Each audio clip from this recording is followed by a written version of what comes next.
Hello and welcome to our Sport for Business daily video show. We're joined this morning by Conn McCluskey. He's the CEO of Ireland Active, representative body for health and leisure facilities across the country. Now, Ireland Active have been living up to their name, being active in terms of putting together a proposal to government for a stimulus package, which will serve to perhaps rescue the sector, which has been very hard hit throughout the pandemic. 85 to 100% of revenues foregone over the 3 to 4 months that we have been in lockdown.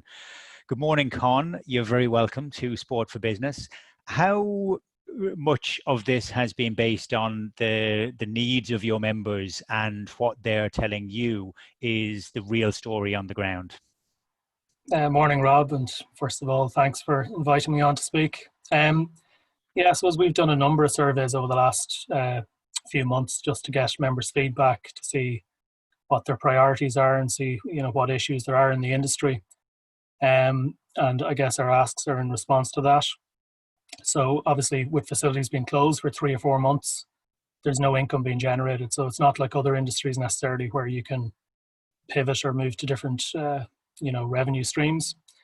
So like you mentioned, the industry operates off memberships, either direct debits or yearly memberships, and they've almost all ceased. So effectively there's no income for that period. So government have introduced some schemes which have been useful, the wage subsidy scheme, the pandemic payment, the restart grants, but we think, and we would have said this to government, that stimulus will be needed as businesses start to reopen. And I guess that's what the July stimulus package seeks to address. Okay, you've mentioned in the statistics which you've got, which we can see on the Sport for Business website as well, 12,000 jobs potentially at stake in the sector. Does that range across a whole wide variety? Does that include hotels and private gyms and from supersize to hole in the wall operations almost? Yeah, so our members would range across local authority, private leisure, hotel leisure, small gyms, large gyms, outdoor recreation centres. So it really is the whole gambit of facilities across the country. And then in terms of the jobs, you're talking about, lifeguards, swimming instructors, summer camp coaches, operational staff, and so on. So as you mentioned, 12,000 jobs, it's about a quarter of the entire sports sector, the employment in the sports sector. So it isn't an insignificant amount of people employed. And obviously with facilities reopening and capacities being reduced to around 50%, that obviously reduces the amount of income you can generate and will have a knock-on impact on jobs potentially.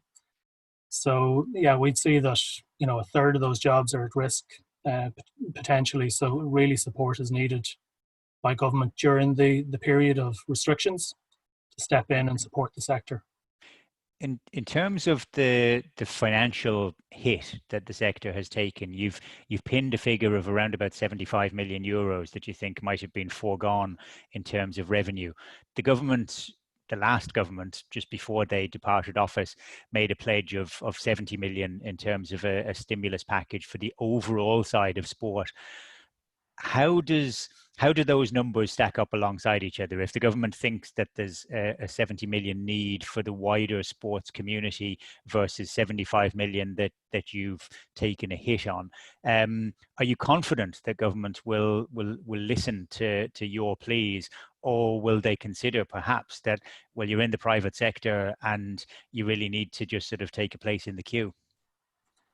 I think, well, we'd be very hopeful that government are listening, and we have made the point to previous governments, or the previous government, and certainly this one as well in its early days. I think the figure is derived from the membership income across the year, obviously divided by the period of closure. So it's estimated that membership revenues are around 300 million across the year. So for a quarter of the year, that's about 75 million. So perhaps it's a coincidence more than any sort of comparison to be drawn there. I think the commercial sports sector, which our members would operate in, is slightly different to the the NGBs and club sector.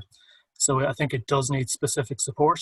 And like you say, it's in the commercial private side of things, so it needs a different type of support. So we'd see it across, the extension of the wage subsidy scheme to support employment, grant support to support, operational costs. The VAT rate is very important for sports facilities, so it's currently at 9%. We'd like to see a reduction of that closer to 0%, if possible. So I think, look, there are similarities between the two in terms of needing support. Commercial sports sector is slightly different to the rest of it, but nonetheless needs support, and needs it pretty urgently, because with the wage subsidy scheme due to end at the end of August, facilities are really working for the next month, and then there is the potential for a cliff edge if support isn't received. Okay, and it's not only government financial support as well. It's not only just a cash injection. You've called for the government to intervene in regards to commercial rents. That's obviously going to be one of the single biggest outlays that any gym or facility has got in terms of paying for the facility. Is that something which members have already been engaged in negotiation and discussion with private landlords? Is there a sense that the wider community and society has pulled together, or have they been facing real challenges in that? Yeah, no doubt our members have faced huge challenges with commercial landlords. It's a mixed bag in terms of responses. So some are being quite facilitative, others are not really engaging. So we think, and I think the programme for government has provision for commercial landlords and a code of conduct. But I think through operational grants that we've mentioned, I think some support could be given there in terms of direct cash support. I think you've mentioned others, businesses, individuals in society have rowed in and put on the green jersey. I think probably it is time for commercial landlords and others to do similar and support businesses, because otherwise the alternative is that they're going to close, and really there's no interest or there's no benefit to landlords in that happening either. So I think a mixture of government support, businesses cutting their cloth, and then landlords also contributing will help the sector pull through. Okay, we've seen over the course of the lockdown how the general public have actually taken more to physical exercise. We've seen Sport Ireland research which shows an increase in the number of walkers and runners and cyclists. Is that a good thing for the gym sector, that you've got more people that are conscious of their physical well-being and the benefits of exercise, and then they'll look perhaps to gyms as being a part of that, so that the resistance and things like that, and other areas that they won't necessarily get when they're out pounding the streets of their local village? Is that something that gyms are going to be pushing in terms of their own promotion and marketing over the coming months? Yeah, I think so. I think, look, the figures were great to see an increase in physical exercise. And I suppose one thing to point out in that is that swimming pools were closed during that period. So swimming, which is one of our main member facilities, was completely closed. So that whole sector wasn't catered for, and now is going to start up again. But I think, research would show that people who are more active will tend to go to the gym more often. So, even if they're playing a different sport, they might go to the gym for resistance exercise or classes or whatever else. So I think overall, the more people that are active are certainly going to look to join facilities. I think obviously the research was taken when people were largely off work and the weather was unseasonably good, I would say, for a couple of months. I think as we move towards the autumn and winter, the reality is in Ireland that a lot of sport takes part indoors. So in terms of adult participation, personal exercise and swimming will be the two largest sports. So almost 1 million people participating across those two sports, which are indoors and individual. So I think in general across sport, you see that move towards individual participation. And I think our sector will certainly benefit from that. Okay, there is a medical kind of sense out there that indoors is not so good, outdoors is good. Obviously, we live in a fairly temperate climate, to put things mildly, and when winter comes, then the appeal of outdoors is going to be very much reduced. You've spoken about the reduction in capacity that facilities are going to be able to operate in the short term. Do you see that as being a longer term issue, that there's going to need to be a redesign of the way that many gyms operate in terms of throughput of customers, in terms of placing of equipment, in terms of hygiene around the equipment?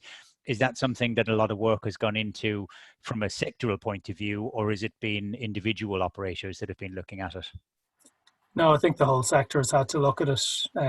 Obviously, every business has to comply with the return to work protocols and with the overall protocols for operations. So that includes increased hygiene, contact tracing by booking, placing equipment 2 meters apart, reduced class sizes. So once you build all that into the business, it does reduce capacity. Now people are working with shorter class times and timetabling to try and get that capacity back up.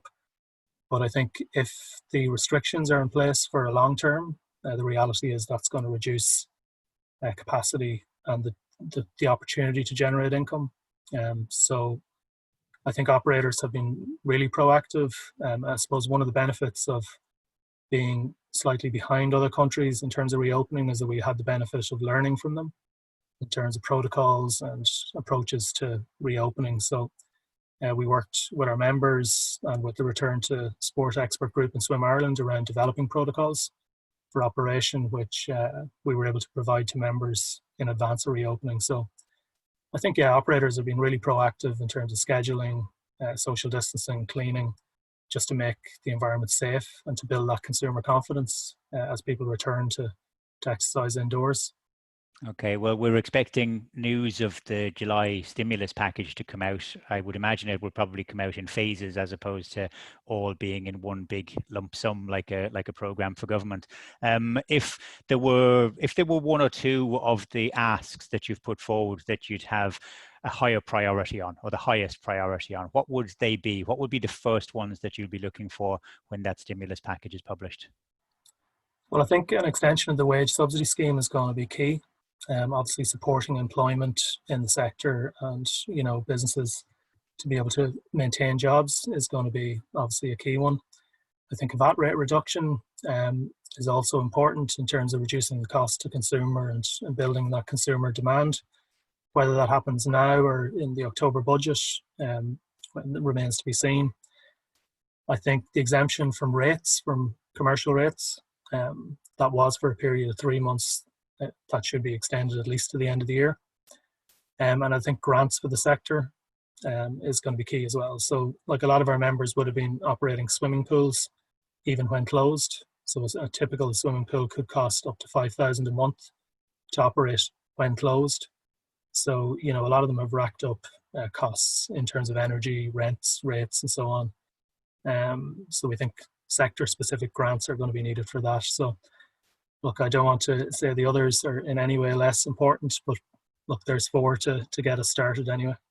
Okay, well, we're all looking forward to getting back into the gym. There might be a little bit less strength than was perhaps in evidence back in February when we were all last there.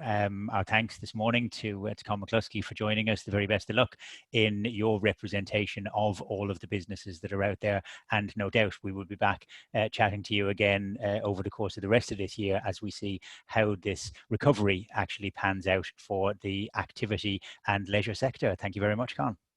Thanks, Rob, and thanks for everything you've been doing across the last 3 or 4 months. And it's really important to keep sport and business on the agenda. So thanks for all your work too.